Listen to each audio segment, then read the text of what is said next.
Hello guys, welcome to all of you on my YouTube channel Characteristics Vision. In the last class, we have discussed the two significant poets of Victorian age, and they were Alfred Lord Tennyson and second Robert Browning.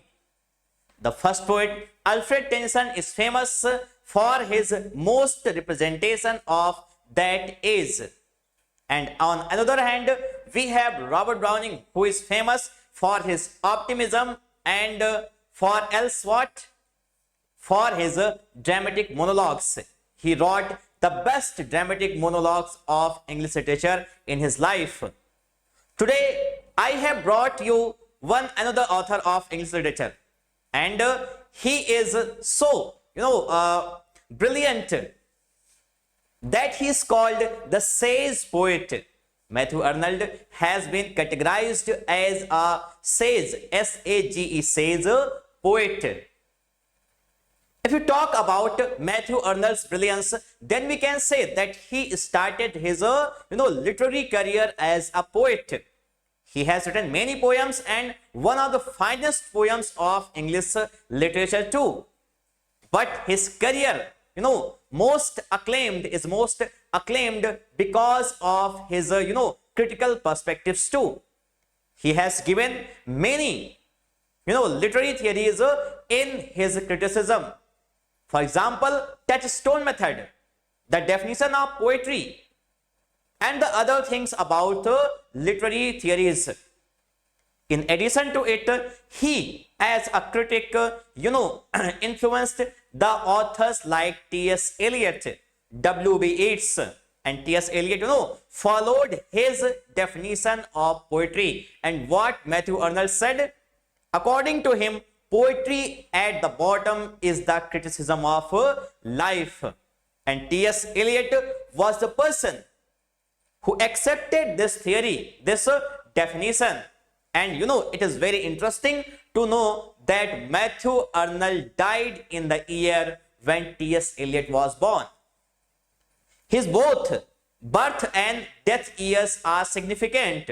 He was born in 1822. Yes, this was the year when P.B. Shelley, was drowned in a river. This is the year when P.B. Shelley died. And he died, Matthew Arnold died in the year 1888. And in this year, the most famous critic, poet of English literature, T.S. Eliot, was born. And in his poetry, we also see that the objectivity of Matthew Arnold and other themes have been, fully represented. Matthew Arnold works as a bridge too. Matthew Arnold works as a bridge between Romantic age and Victorian age. How? Because in his poems we see that he represents nature. If we take the example of The Scholar Gypsy, Tharsis, Dover Beach, and other poems, then he has represented nature as well. But his representation of nature is different from the representation of Wordsworth, Coleridge, Shelley, and Keats, because in his natural depiction, Matthew Arnold is very pessimistic. His nature does not give a soothing impression to the readers. And even his nature, laments on the pessimism, on the sadness of life of people in the Victorian age. His famous poem Dover Beach, a dramatic monologue, was written on the banks of English Channel when Matthew Arnold was on a honeymoon trip with his wife. And when he sees the flow of waves in the sea, then his minds become, much pessimistic. And according to him, it was giving a message of sadness that was coming in the life of Victorian people due to the arrival on the origin of species by Charles Darwin. Matthew Arnold has written many masterpieces in his life, And he is the person who holds a career in teaching too. He has an academic career too, because he was a professor of poetry in Oxford. He was a professor of poetry in Oxford, and not even in England.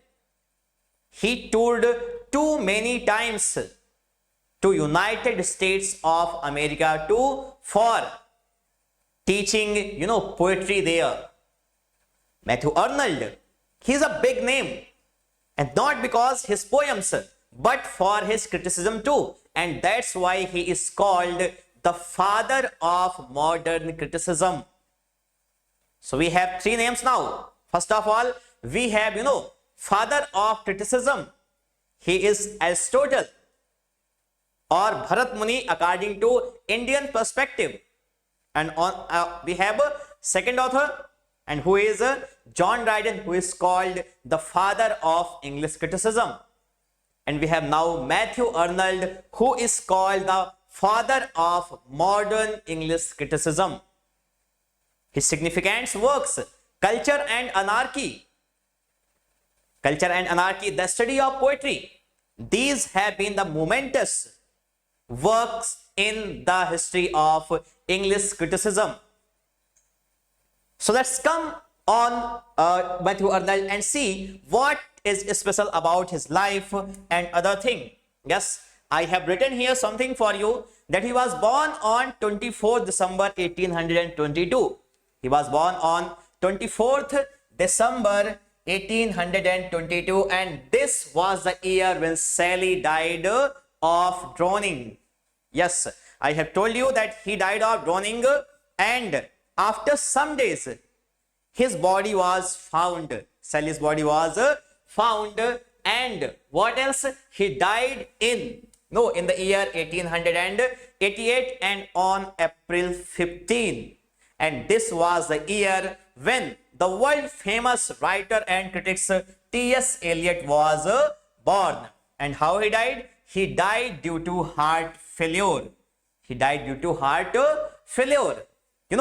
And what else? He married, क्या नाम है? Frances Lucy in 1851. He married Frances Lucy in the year 1851, and his first collection of poetry was The Strayed Reveller. His first collection of poetry was The Strayed Reveller, that was published in the year 1849. Means he was very young when his first collection appeared and was published. And his second collection is Empedocles on Etna and Other Poems, that was published in 1852. He was named a professor at Oxford University to teach poetry. And in addition to all these things, he was the inspector of schools also. And he holds, a good position in Oxford, and he taught there English poetry. So see here what else there is about Matthew Arnold. Matthew Arnold was born in 1822 and died in 1888. There are many things, many facts about the life of Matthew Arnold. But in a single lecture, it is impossible to tell everything. But here I have brought you many things about the literary career of Matthew Arnold, where I will deal with the famous poems of Matthew Arnold. So see here, some consider Arnold to be a bridge between Romanticism and Modernism. And how I have told you already that he also depicts nature in his poetry, but his nature is different from the nature of Wordsworth, Keats, Coleridge and Shelley. Why? Because these authors presented nature in a positive tone, but Arnold's nature is different to all of this. He represents nature, in a lamenting style. His nature does not suit the human life. So here is nature, but nature is pessimistic. So that's why he works as a bridge between romantic age and modern age, or we can say Victorian age. And the good thing is that he was a good friend of Wordsworth also. His friendship was, Wordsworth was very good. Though Wordsworth lived a very small life after his birth, but they were, known to each other. So what else here? His use of symbolic landscapes was typical of the Romantic era, while his past pessimistic opinions of the future were typical of the modern era. I have told you already, he has been categorized as sage poet. Remember this, that he has been categorized as sage poet. William Wordsworth was his close friend in Lake District, where 3 authors are categorized that they belong this place. During his student years at Oxford, he, became a friend of Arthur Hughes Clough. On whose death he has written a pastoral elegy. Okay, that is name. What the name of that elegy? That is Thyrsis. His poetical works are Sohrab and Rustam, a famous story of Sohrab and Rustam. Rustam was a Persian warrior, and I will tell you what is the story of this poem. And another Thyrsis, 1867, and this is a pastoral elegy written on the death of A.H. Clough. An elegy on the death of Arthur Clough, the Scholar Gypsy. Yes, that's also very famous poem, the Scholar Gypsy Memorial Verses. I have told you that in this poem he has written the famous line that represents the Victorian, characteristic, and what these lines are, that we are living in the age of doubt, dispute, and distraction. So this line appears in this poem, Dover Beach, a dramatic monologue and an elegy too, that was written on the social and moral decay of society. And finally, Shakespeare, a wonderful poem written about the characteristics, the speciality of William Shakespeare. So now let's come on his first poem, that is Dover Beach. Dover Beach, I have told you that the event described in the poem is Arnold's honeymoon, which was indeed taken at Dover in Kent. And where this place is? This place is on the English Channel. It is an elegy written on the social, religious, and moral decay of society. Some keywords are Sophocles, agency, etc. He has described all these things in this poem. So I tell you that what actually the summary of this poem is. Dover Beach begins with the lines, the sea is calm tonight. The sea is calm tonight. There is a cottage on the banks of English Channel, and his wife is, lying there, sitting there, and Wordsworth is sitting on or standing on the English Channel, and he is seeing that the sea has become very calm, and he compares this situation to the situation of Victorian society, where materialism was, coming, and religion and faith were withdrawing with the arrival of materialism. He compares that the pebbles that the waves are, are throwing these pebbles on the banks, and these pebbles indicate the growing materialism in this world. He becomes very sad seeing the situation of this atmosphere. He calls his wife, come on window. He calls his wife to come on window. It also, depicts a fear of Victorian society. If there had been Wordsworth, then he would have called his wife outside that cottage. But, Matthew Arnold calls his wife on window and says her, let's see the situation of this atmosphere that is full of gloom, sadness, and despair. He becomes nostalgic in the poem. And reminds those years, those ages when Sophocles was, in the time of Greek. Sophocles long ago heard it on agency. the turbid ebb and flow of human misery. He tells that whatever I am witnessing here, whatever I am seeing here has been already seen and felt by Sophocles in Greek. That's why he, wrote the famous tragedies like Oedipus Rex, Oedipus at Colonus, Antigone, where there is a person who is, marrying his own mother and impregnating her. So this is not a new misery. This is not a new, a despair that is, now coming in the society. It has been already prevalent. It has been already prevalent. But the human beings have to, be in love. That's why he gives an universal appeal. He says, he invokes that, love, let us be true. Because this was the very thing, according to Arnold, that could save humanity. Otherwise, religion was losing its existence. So now, let's see his another poem, and that is Shakespeare. Shakespeare is a very famous poem. In this poem, Arnold praises William Shakespeare. He compares Shakespeare with a mountain. He compares Shakespeare with a mountain. He tells that Shakespeare's fame and life is like a mountain, and this mountain is in water. This mountain is in water. The human beings are standing here, and human beings do not know the depth of Shakespeare's knowledge. That the mountain, what is the depth of mountains is unknown to us. And they just see the surface of Shakespeare's knowledge. What actually the height is of Shakespeare's knowledge is also unknown to human beings.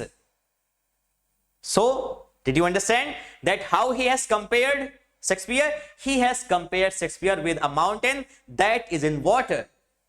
So neither we know the depth of Shakespeare's knowledge, neither the height of his knowledge. Only his knowledge and wisdom can be perceived by stars. Which stars whose light is, glorifying his knowledge and intellectualism. We human beings cannot know. We could never know even that who actually Shakespeare was and how great he was and his literature that he produced for the human beings. Now come to the another poem, and that is Thyrsis. Thyrsis, I have told you that it was written on the death of his friend Arthur Hughes Clow, and he became a close friend at Oxford University. But he died very soon.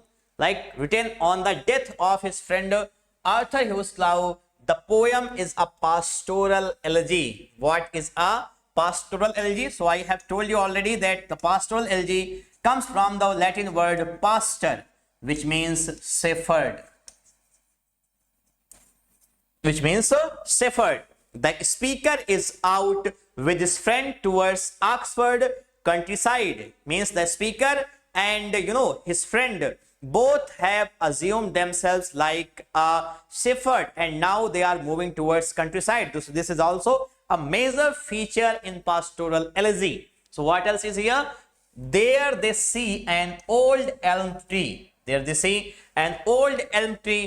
they associate with scholar Gypsy.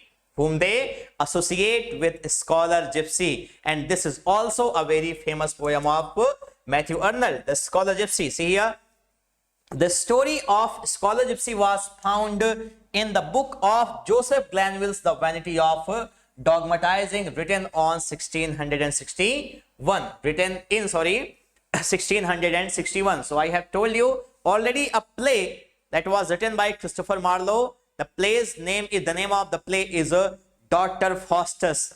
In Dr. Faustus, we see that there's a scholar of Oxford University who has now fed up with the knowledge, and he now acquires the knowledge of black world. and that's why he sells his soul to Mephistopheles and ultimately gains those books which, provided him the knowledge of black magic. But finally he dies of this. Mephistopheles brings her soul back into the hell because of the bond. So here also is the scholar gypsy. The scholar gypsy is the Oxford scholar, is the scholar of Oxford University who wants to know the magic and the living style of gypsies. And one day, due to this, he disappeared from Oxford and nobody knew since that day that where the scholar gypsy lives now. Some people say, or we can say that it is a kind of rumor that they have seen scholar gypsy, but it is not clear that whether he was the real person or not. So see here, scholar gypsy is an Oxford student. He is an Oxford student who leaves his studies to join a band of gypsies. He wants to know the secrets of gypsies through living with them. What actually the secrets of gypsies are, he wants to know. He has been seen some of the secret of immortality and waiting for the secrets from heaven. Right? He has been seen by someone. He has been seen by someone, some of the friends. Add some more words here. Some of the friends, and he explores, the secrets of immortality and waiting for the secrets from heaven. He wants to know the secrets from heaven. So this is the spirit of scholar gypsy that has been represented by Matthew Arnold in this poem. So now let's come to his famous poem Sohrab and Rustam. Sohrab and Rustam, and this poem is a rewriting of the famous Persian poet फिरदौसी's poem Shahnameh. यानी कि ये जो poem है वो famous Parsi, ठीक है, poet क्या नाम है जिनका, फिरदौसी, उनका शाहनामा जो है उससे ये इंस्पायर्ड है. क्या है इसकी स्टोरी, मैं आपको बताता हूं. स्टोरी इसकी ये है कि यहां पर एक बहुत फेमस वॉरियर है उस टाइम का जिसका नाम है रुस्तम, और ये एक पर्सियन वॉरियर है. पर्सियन वॉरियर, पर्सियन योद्धा है ये. और एक बार पर्सियन आर्मी ने क्या किया कि एक बगल के देश पर चढ़ाई कर दी. और क्योंकि वहां का राजा जानता था कि वो लड़ाई करके रुस्तम से या पर्सिया से जीत नहीं सकता है, तो वो रुस्तम को ऑफर करता है कि क्यों ना हम दोनों संधि कर लें इस बात को लेकर के. और इसके एवज में उसने अपनी बेटी की शादी, जिसका नाम क्या है, तमीना, इसका क्या नाम है, तमीना, उसकी शादी रुस्तम से कर देता है. अब रुस्तम कुछ दिन वहां पर रहता है उस राज्य में, लेकिन वहां के किंग की यह भी शर्त थी कि वो इस मामले को डिस्क्लोज नहीं करेगा. क्यों? क्योंकि अगर वो इस मामले को डिस्क्लोज कर देता है तो वहां की जो प्रजा है वो राजा से असंतुष्ट हो जाएगी कि ये तुमने ठीक नहीं किया, एक दुश्मन से अपनी बेटी की शादी करना, दैट इज नॉट फेयर. तो रुस्तम को कोई जो है इस बात को लेकर के वो नहीं था, ठीक है, वो उसने कहा ठीक है कोई बात नहीं. वो कुछ दिनों तक उस राज्य में रहता है, वहां पर उसको खूब जो है मतलब वहां पे सेवा होती है, उसको खूब जो है लोग मतलब प्यार करते हैं, प्यार देते हैं. रुस्तम वहां पे रहता है, लेकिन एक समय आता है कि फिर से पर्सिया से उसको लड़ाई का बुलावा आ जाता है और उसे वहां से निकलना होता है. वो जब वहां से चलने लगता है, क्योंकि अपनी पत्नी को नहीं ले जा सकता है साथ में, क्योंकि ये डील हुई है कि उसकी पत्नी को क्या होगा, वहां के राजा इस मामले को डिस्क्लोज नहीं करेंगे कि इन दोनों की शादी हुई है. तो जब वहां से चलने लगता है तो उसकी पत्नी, जो कि क्या थी, प्रेग्नेंट थी, पेट से थी, तो वो उसको कहता है कि अगर वो अपना एक जो है उसको ताबीज, एमुलेट उसे देता है और कहता है कि अगर बेटा होगा मुझे तो तुम उसके सीने पर इसको बांध देना, और अगर बेटी होती है तो उसके बालों में से बांध देना। बेटी होती है तो मुझे मत बताना, बेटा होगा तो तुम मुझे इस बात को बता देना, ठीक है, और मैं तुम्हें हमेशा किसी भी चीज की कमी नहीं रहने दूंगा, ये मेरा वादा है। इतना कहकर के वो अपनी पत्नी तमीना से वहां से विदा ले लेता है और चला जाता है।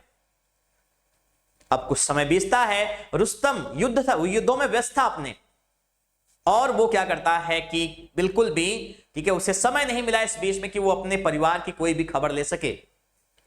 और तमीना ने एक बेटे को जन्म दिया, वो एक बेटे को जन्म देती हैं, और उन्होंने जानबूझ करके रुस्तम को जो चिट्ठी भिजवाई, जो संदेश भिजवाया, उसमें यह लिखा कि तुमको बेटी हुई है। क्योंकि तमीना नहीं चाहती थी कि जिस तरीके से रुस्तम उससे दूर चला गया, अगर ये मैंने उसको सच्चाई बता दी तो हो सकता है कि क्या होगा, वो मेरे इस बेटे को भी लेकर के चला जाएगा, फिर मैं किसके सहारे यहां पर जिंदा रहूंगी। उसने कहा कि रुस्तम को तुमको बेटी हुई है।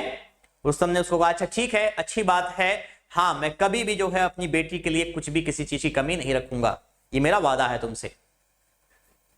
अब इसको क्या होता है, काफी दिन बीत जाते हैं, उसका बेटा जिसका क्या नाम है सोहराब, वो बड़ा होता है और अपनी माँ से पूछता है कि माँ मेरे पिता कौन है। तो उसकी माँ उसे बताती कि तुम्हारे पिता का नाम रुस्तम है और वो पर्सियन आर्मी में है, पर्सिया की सेना में है, क्योंकि पर्सिया उसका दुश्मन था। तो इस तरीके से वहां पर अगर वो जाता तो जाहिर सी बात है कि सोहराब के भी साथ में कुछ प्रॉब्लम हो सकती थी। इसलिए सोहराब ने इसका रास्ता निकाला और उसने टार्टर्स टार्टर्स कौन है, ये रसिया की एक ट्राइब है। अगर आप लियो टॉल्स्टॉय की कहानियां पढ़ेंगे तो आपको वहां पे टार्टर्स के बारे में पता चलेगा। सोहराब यहां से निकलता है और रास्ते में जाता रहता है, वो टार्टर्स आर्मी को ज्वाइन कर लेता है। उसका इंटेंशन ये था कि वो इस सेना को ज्वाइन करके युद्ध के लिए जाएगा और वहां पर पर्सिया के जो सबसे स्ट्रॉन्गेस्ट वॉरियर है उसको वो क्या करेगा, चैलेंज करेगा। इस तरीके से उसकी मुलाकात उसके पिता से हो जाएगी। अब यहां से अपनी प्लानिंग के तहत निकलता है, वहां पर जाता है, वो चैलेंज करता है पर्सियन आर्मी से कि अपने सबसे बेहतरीन योद्धा को मुझसे लड़ने के लिए भेजो, ने तुम्हारे राज्य पर मैं चढ़ाई कर दूंगा, और अगर तुम्हारे योद्धा ने मुझे हरा दिया तो ये लड़ाई वैसे ही खत्म हो जाएगी, मैं यहां से लौट जाऊंगा वापस। अब पर्सियन आर्मी में एकदम से खलबली मचती है, कौन आ गया भाई, इतना बड़ा वॉरियर, इतना बड़ा योद्धा जो इतनी बड़ी धमकी दे रहा है। और वो अब रुस्तम क्योंकि बूढ़ा हो गया था तो उन्होंने कहा कि रुस्तम को क्यों, तलवार से नाखून थोड़ी काटते हैं, किसी को भेज दो ऐसे ही। वो भेज देने एक आदमी को और जाता है। सोहराब उससे पूछता है क्या तुम्हारा नाम रुस्तम है, उसने कहा नहीं। उसने कहा जाओ मैं तुमसे नहीं लड़ूंगा। अब इतना सुनना था, ठीक है, कि वहां पे और लोग, मतलब कौन है भाई, दूसरा एक वॉरियर भेजा जाता है। सोहराब उससे फिर पूछता है तुम रुस्तम हो, उसने कहा नहीं मैं रुस्तम नहीं। उसने कहा तुम भी जाओ, तुमसे भी नहीं लड़ूंगा मैं, रुस्तम को भेजो, सिर्फ उसी से लड़ाई होगी बस। फाइनली रुस्तम को तैयार किया जाता लड़ाई के लिए, वो आता है और रुस्तम को वो इससे जो है पूछता है रुस्तम से भी क्या तुम रुस्तम हो, और रुस्तम इसका जवाब नहीं देता और वो लड़ना शुरू कर देता है, इससे लड़ना शुरू कर देता है। सोहराब भी, क्योंकि वो एक यंग, अपने पिता का, रुस्तम का इतने बड़े वॉरियर का बेटा था, वो भी उतनी ही स्पीड में लड़ना शुरू करता है उससे। लड़ते लड़ते कई बार ऐसा हुआ कि रुस्तम को उसने बहुत बुरी तरीके से घायल कर दिया था और रुस्तम एकदम क्रोध से पागल हुआ जा रहा था। इतना बड़ा वॉरियर एक छोटे से बच्चे से लड़ाई करते हुए हार जा रहा था। और एक बार एकदम उलझन में आकर के वो चिल्लाता है कि Rustam what happened to you, क्या हुआ तुम्हें, ये छोटा सा बच्चा तुमको हरा रहा है। इतना सुनना था कि सोहराब समझ गया कि ये मेरे पिता हैं और उसकी शील्ड जो है वो छूट जाती है। लेकिन रुस्तम, उसके ऊपर इतना क्रोध बना हुआ था कि वो तुरंत अपनी तलवार को लेके जाता है और सोहराब के सीने में वो तलवार जो है घुसा देता है और वहीं पे सोहराब गिर जाता है। जैसे उसके जो है आर्मर्स को खोला जाता है, देखा रुस्तम ने तो उसकी वो एमुलेट जो अपनी वाइफ तमीना को उसने दिया हुआ था, उसने कहा ये तुम्हारे पास कहां से है। उसने कहा ये मेरी मां ने मुझे दिया हुआ है, आप मेरे पिता हैं। रुस्तम ने कहा कि ये कैसे हो सकता है, तुम्हारी मां ने तो मुझे लिखा था कि तुझको बेटी हुई है। उसने कहा कि मां ने इस फैक्ट को आपसे छुपाया क्योंकि वो नहीं चाहती थी कि आप भी मुझे ले जाकर के सेना में अपनी तरीके से भर्ती कर दें और वो मैं भी उनसे दूर हो जाऊं। रुस्तम एकदम से इस बात को सुन करके पागल हो जाता है पूरी तरीके से। एक बेटा उसका जिससे वो पहली बार मिल रहा था और आज वो उसी बेटे को अपने हाथों से मार रहा था, वो मार दिया था। रुस्तम एकदम पागल हो जाता, रोने लगता है। रुस्तम कहता तुम सच बताओ, तुम मेरे बेटे हो। और Sohrab says that truth sits upon the lips of a dying man, यानी सच्चाई जो है वो मरते हुए इंसान के होठों पर होती। मैं आपसे झूठ नहीं बोल रहा हूं पिताजी। रुस्तम इतना दुखी होता है कि वो अपने बेटे, जब उसकी डेथ उसके गोद में हो जाती है और बेटे की वहीं पर टूम बनवाता है और वहीं पर रहना शुरू कर देता है। So this famous story of Firdausi has been retold by Matthew Arnold in his poem Sohrab and Rustam. And this famous poem of Firdausi is Shahnameh, an epic. Sohrab, the hero of Tartar army, wants to find his father whom he has never seen. The incomparable Rustam, जिसका कोई जवाब नहीं है, chieftains of Persians. Persian army का वो क्या है? Chief है। Tamina had given a, fake news to Rustam that it was a baby girl, not a boy. She was afraid of losing her son Sohrab. But finally, this was Sohrab who was, killed by his own father. So now, another poem, Memorial Verses. Memorial Verses, very famous poem of Matthew Arnold, where Matthew Arnold commemorates the death of famous romantic poet William Wordsworth. And the famous lines, which are the lines? Doubt, dispute and distraction appears here. This poem is a tribute to famous romantic poet William Wordsworth. The author talks about the characteristics of Goethe, Byron and Wordsworth. Wordsworth's poetry and life. And finally, we have Rugby Chapel. Rugby Chapel was the place where Arnold studied and his father was also a headmaster here. So it is an elegy written by Arnold for his father, Thomas Arnold. So it was written on the death of his father, Thomas Arnold, and is an elegy. So now it was all about Matthew Arnold's poetry. Now let's come on his critical works. So his first critical work is Essays in Criticism. Essays in Criticism, that was appeared in 1865 and run till 1888. Literature and Dogma, published in 1873. It is a plea for liberty in religion. Culture and Anarchy, published in 1869, and the study of poetry, where he has given the famous definition of his poetry, and it was published in 1880.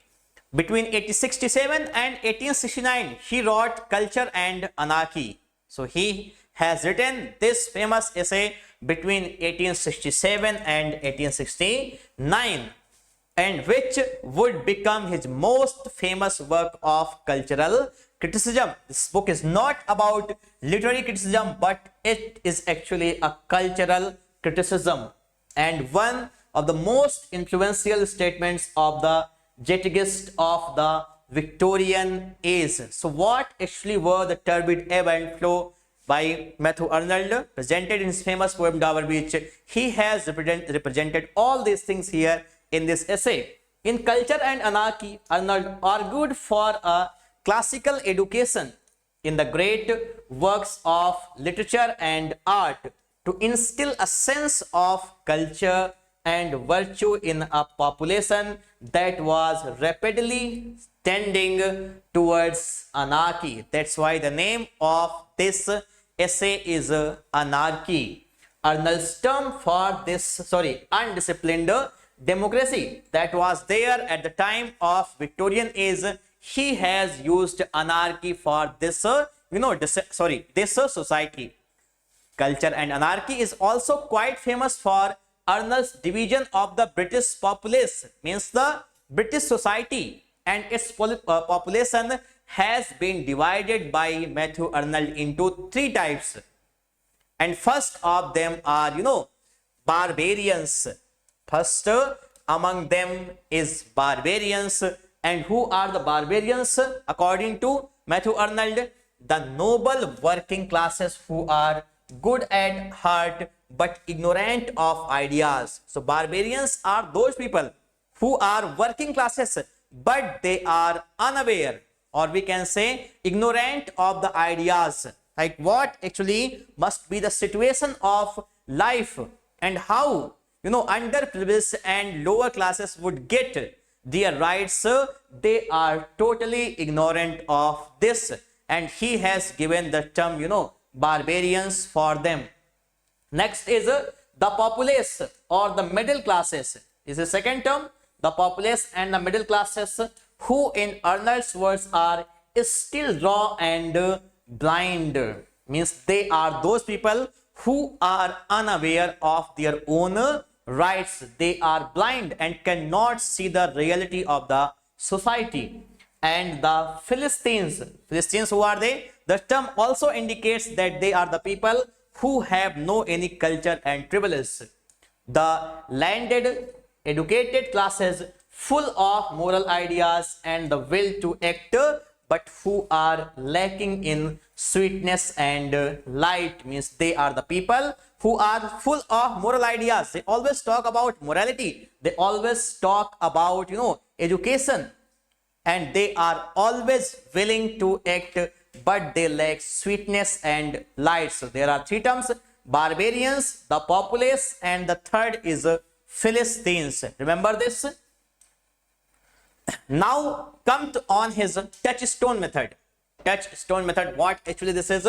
Touchstone method. According to Arnold, the term touchstone must be applicable for the purpose of judging and evaluating the standard of poets' literary works. Judging and evaluating the standard of poets' literary works, whether they are classic or not. Means when you want to criticize, you want to make an analogy of two poets, then according to Matthew Arnold, you must not, or you may not take the entire text.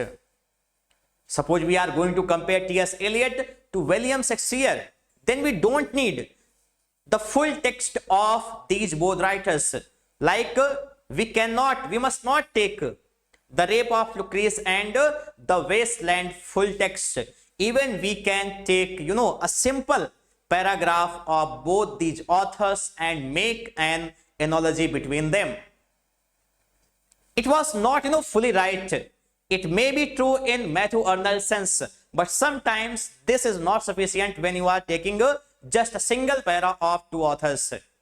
So see here, this method is recognized as the masterpiece of the critical essay, the study of poetry. So he has talked about this phenomena in his famous collection of, publication, and the name of that publication is The Study of Poetry, that was published in 1880. His definition of poetry. Now see, poetry according to Matthew Arnold is a criticism of life. What? It is a criticism of life. In The Scholar Gypsy, the famous poem The Scholar Gypsy, Arnold presents a detailed criticism of life of the Victorians. In the poem, the poet laments the life of the modern men, who have no fixed purpose in life.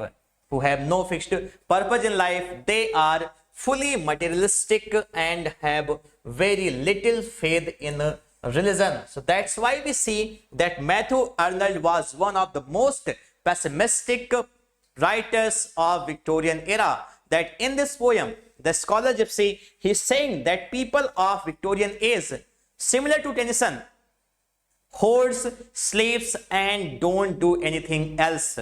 They do not have any purpose in life. They have become Philistine. And these are the characteristics of Victorian era. So now let's come on his famous lines: self-schooled, self-scanned, self-honored, self-secure. Do you remember which is the poem from where this line has been taken? Yes, it's a homework. Which is the poem? Yes, this poem is a Shakespeare. This poem is a Shakespeare. Another poem, the sea is calm tonight, and the line, the sea is calm tonight, the tide is full, the moon lies fair. Which poem? Yes, Dover Beach. Dover Beach.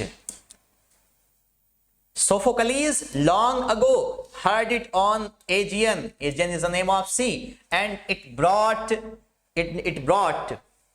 So, which is the poem? Yes, once again, Dover Beach.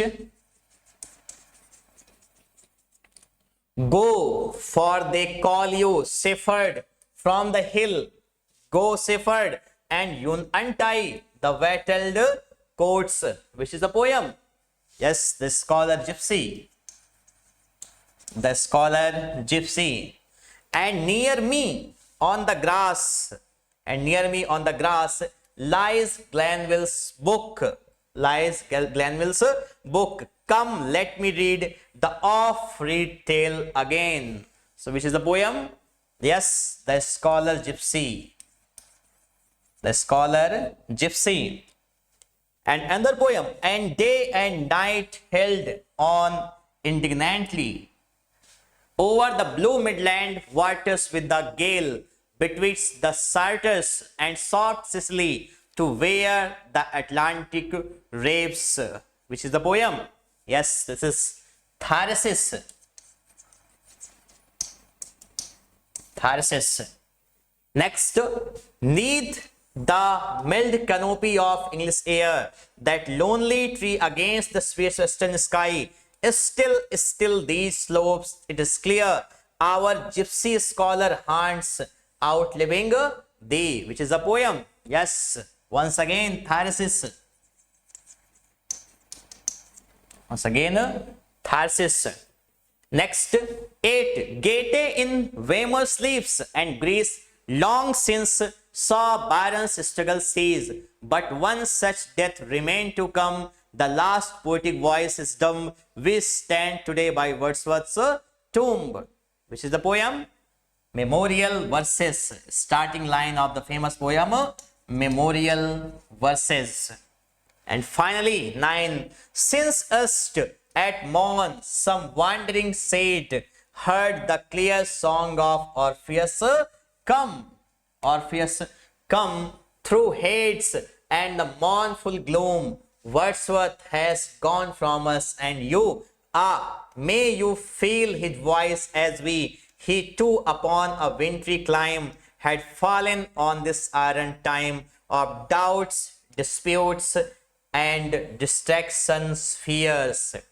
Which is a poem? Yes, once again, Memorial Verses. Memorial Verses. The famous lines of doubt, disputes, and distraction that represent the Victorian age characteristics come in this poem. So this class was all about Matthew Arnold. In a single lecture, I tried to give you the biography of Matthew Arnold and his some features of his literary works and his famous poem and critical works too. So see you tomorrow once again in my new class that would be based on some other authors like Dickens and some other poets also. So it was all for today. Thank you so much for watching. Have a good day.